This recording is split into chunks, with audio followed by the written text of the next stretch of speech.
ಆತ್ಮೀಯ 10ನೇ ತರಗತಿಯ ವಿದ್ಯಾರ್ಥಿನಿಯರೇ, ಇವತ್ತು ನಾವು 10ನೇ ತರಗತಿಯ ಅರ್ಧವಾರ್ಷಿಕ ಪರೀಕ್ಷೆಯ ಮುಂದುವರೆದ ಭಾಗವನ್ನು ನೋಡೋಣ. 19ನೇ ಪ್ರಶ್ನೆಯಲ್ಲಿ ಒಂದು ಪ್ರಶ್ನೆ ನಾವು ಬಿಡಿಸಿದ್ವಿ. ಇದು ಅಥವಾ ಪ್ರಶ್ನೆ ಐತಿ. ಈ 19ನೇ ಪ್ರಶ್ನೆ ಏನಪ್ಪ ಅಂದ್ರೆ 9x + 3y + 12 ಬರೋಬ್ಬರಿ 0 ಕೊಟ್ಟಾರ. ಇನ್ನೊಂದು ಸಮೀಕರಣ 18x + 6y + 24 ಬರೋಬ್ಬರಿ 0 ಕೊಟ್ಟು ಈ ರೇಖಾತ್ಮಕ ಸಮೀಕರಣದ ಜೋಡಿಗಳು ಛೇದಿಸ್ತಾವೋ ಅಥವಾ ಸಮಾಂತರ ಆಗದಾವೋ ಅಥವಾ ಆಯ್ಕೆಗೊಳ್ತಾವೋ ಅನ್ನೋದನ್ನ ನಾವು ಪರೀಕ್ಷೆ ಮಾಡ್ಬೇಕಾಗಿದೆ.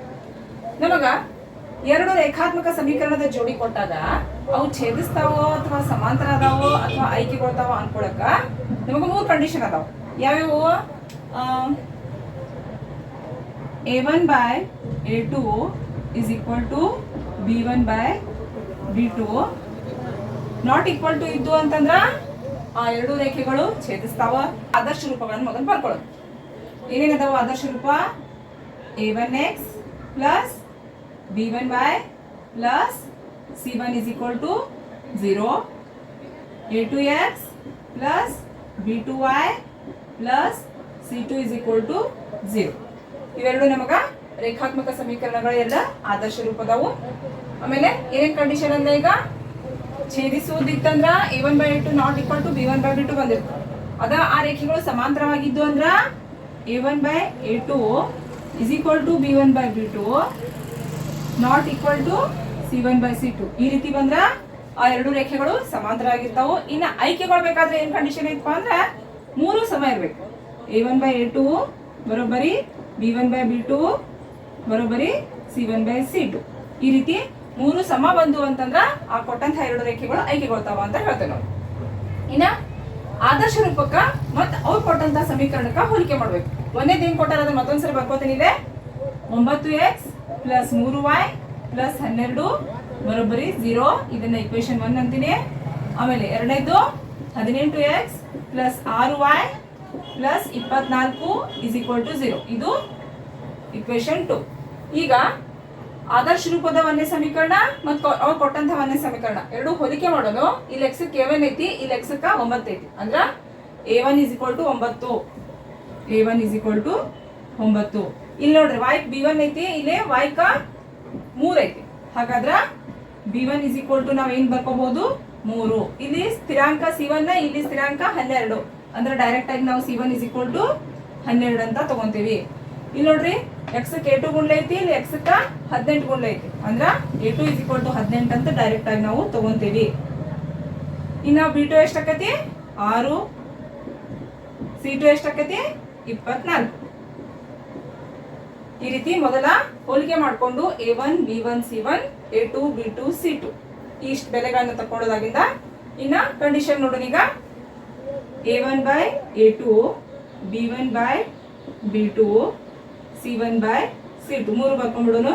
ಚಿನ್ನ ಹಾಕೊಳ್ಳೋದಾಗಿಂದ ಅವು ಬರೋಬ್ಬರಿ ಆಗ್ಲಿಲ್ಲ ಅಂದ್ರೆ ಆಮೇಲೆ ನಡ್ಬರ್ಕ್ ಹಾಕೊಡಕ್ ಬರತ್ತೆ. ಇನ್ನ a1 ಜಾಗದಾಗ 9 ಹಾಕಿದ್ನಿ. a2 ಎಷ್ಟೈತಿ? 18 = b1 3 ಐತಿ, b2 6, c1 12, c2 24. ಈ ರೀತಿ ಬೆಲೆಗಳನ್ನ ಹಾಕೋದು. ಅದಾಗಿಂದ 9, 18 ಒಂದ ಮಗೆ ಬರುತ್ತಾ? ಕಡ್ತಾ ಹೊಡೆದ್ನಿ. 9 ಒಂದೇ 9 ಎರಡ್ಲೆ, 3 ಮತ್ತು 6 ಒಂದ ಮಗೆ ಬರುತ್ತಾ? 3 ಒಂದೇ 3 ಎರಡ್ಲೆ, 12 ಒಂದೇ 12 ಎರಡ್ಲೆ. ಈ ರೀತಿ ಕಡ್ತಾ ಹೋದವೆಲ್ಲ ಏನೇನು ಉಳಿತು? 1 2 ಅಂಶ ಉಳಿತಿದೆ ಬರೋಬ್ಬರಿ. ಇಲ್ಲೂ 1 2 ಅಂಶ ಉಳಿತು ಬರೋಬ್ಬರಿ ಚಿಹ್ನೆ, ಇಲ್ಲೂ 1 2 ಅಂಶ ಉಳಿತು. ನೋಡ್ರಿ a1/a2 b1/b2 c1/c2 ಇದೇನಾಗಲಿಕ್ಕತ್ತೈತಿ? 3 ಸಮ ಬರಾಕತ್ತೈತಿ. 3 ಸಮ ಬತ್ತು ಅಂತಂದ್ರೆ ಏನ್ ಹೇಳಿನ? ಆಯ್ಕೆಗೊಳ್ಳುವ ರೇಖೆಗಳಾಗಿರ್ತಾವ ಅಂತಂದಿನಿ. ಹಾಗಾಗಿ ಅವ್ರು ಕೊಟ್ಟಂತಹ ಎರಡು ರೇಖೆಗಳು ಏನಾಗ್ಲಿಕ್ಕತ್ತಾವ? ಇದೆ ಆಯ್ಕೆಗೊಳ್ತಾವ ಅಂತ ಬರಿಬಹುದು ನಾವು. ಏನಂತ ಬರೀವಿ ಇನ್ನೊಂದ್ಸಲ? a1/a2 = b1/b2 = c1/c2. ಆದ್ದರಿಂದ ರೇಖೆಗಳು ಆಯ್ಕೆಗೊಳ್ಳುತ್ತವೆ.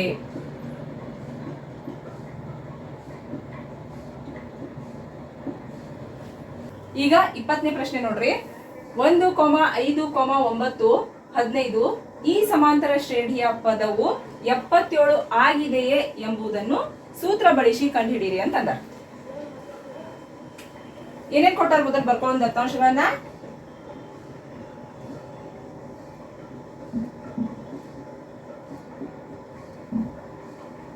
ನೋಡ್ರಿ, ಒಂದನೇ ಪದ ಎಷ್ಟೈತಿ?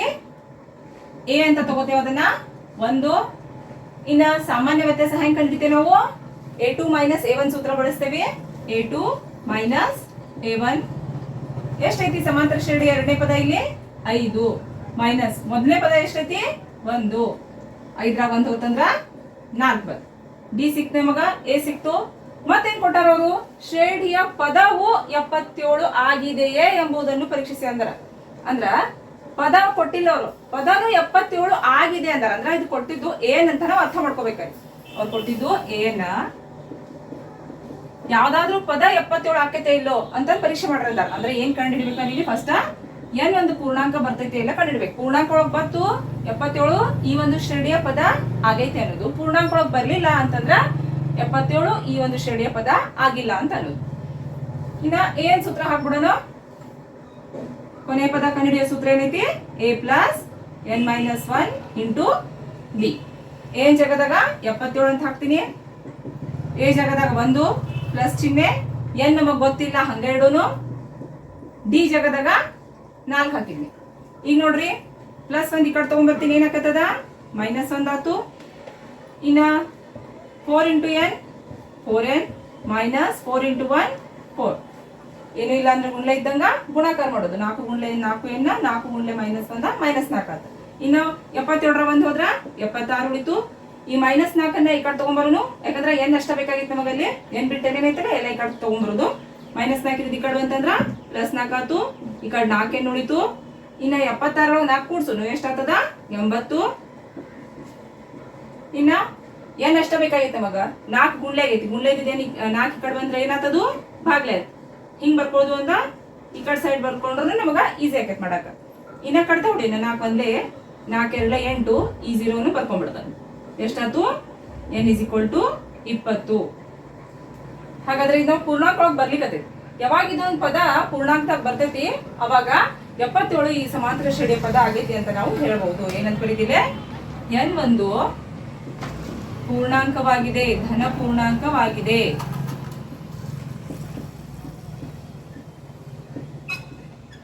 ಆದ್ದರಿಂದ ಶ್ರೇಣಿಯ 20ನೇ ಪದ 77 ಆಗಿರುತ್ತದೆ.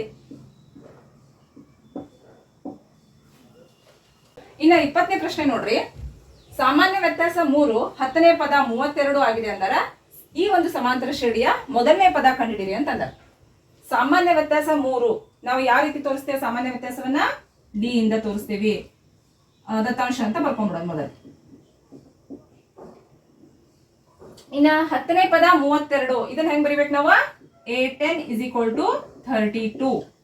ಇನ್ನ ಹಾಗಾದ್ರೆ ಸಮಾಂತರ ಶ್ರೇಣಿಯ ಮೊದಲನೇ ಪದ ಅಂದ್ರೇನು ಎ ಕಂಡುಹಿಡಿ ಅಂದಾರ. ಡಿ ಕೊಟ್ಟಾರ a10 ಕೊಟ್ಟಾರ ಎ ಕೊಟ್ಟಾರ. ಇನ್ನೊಂದ್ ಏನ್ ಕೊಟ್ಟಾರ ಹೇಳ್ರಿ 10ನೇ ಪದ ಅಂದ್ರ ಅಲ್ಲಿ ನಾವು n = 10 ಅಂತ ಬರ್ಕೋಬಹುದು. n = 10. ಈ 3 ಬೆಲೆ ಕೊಟ್ಟಾಗ ನಾವು ಯಾವ ಸೂತ್ರ ಹಾಕೋಬಹುದು ಏನ್ ಸೂತ್ರ ಹಾಕೋಬಹುದು n = a plus n minus 1 into D. ಇನ್ನ ಏನ್ ಜಾಗದಾಗ 32 ಹಾಕ್ತೀನಿ. ಎ ಜಾಗದಾಗ ಗೊತ್ತಿಲ್ಲ 12 n ಜಾಗದಾಗ 10 ಡಿ ಗೊತ್ತೈತಿ ನಮಗ 3. ಈ ರೀತಿ ಮೊದಲು ಸೂತ್ರ ಬರ್ಕೋದು. ಸೂತ್ರ ಬರ್ಕೋದಾಗಿಂದ ಬೆಲೆ ಹಾಕೋದೈತಿ. ಇನ್ನ 32 ಹಂಗ ಬರದ್ನಿ ಏನು ಹಂಗ ಬರದ್ನಿ 10 1 ಕಳೆದ್ ಬಂದ್ರ 9 3 ಹಂಗ ಬರದ್ನಿ ನಡ್ಬಕ್ಕೇನೋ ಇಲ್ಲ ಅಂದ್ರೆ ಗುಂಡ್ಲೆ ಹಾಕೊಂಡಿ 32 ಮತ್ತೆ ಹಂಗ ಬರದ್ನಿ ಎ ಪ್ಲಸ್ ಚಿಹ್ನೆ 9 3 27 ನಮಗೆ ಎ ಬೆಲೆ ಬೇಕಾಗೈತಿ +27 ಈ ಕಡೆ ಕಳ್ಸೋನು -27 ಆತು. 32ರಲ್ಲಿ 27 ಹೋದ್ರ 5. a = ಮೊದಲನೇ ಪದ ಕಂಡುಹಿಡಿಯಂದಿದ್ರು ಅವರು a = 5.